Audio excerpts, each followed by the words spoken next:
So in this ChatGPT tutorial video, I'm going to be showing you guys how to upgrade your plan here on ChatGPT.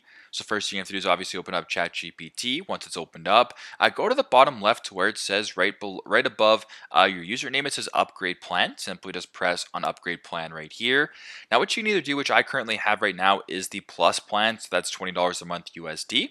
You can go ahead and press on that. But if you want to upgrade to a team plan, for example, you can go ahead and press and upgrade the team. Also, too, if you want to see more capabilities, perhaps it could be the ChatGPT Enterprise plan, whatever the case may be. You can select this plan or select this plan, and then go through the process that way. So, pretty straightforward. But that's how you guys can upgrade your plan here on ChatGPT. Thanks again for watching, and I hope this video helps.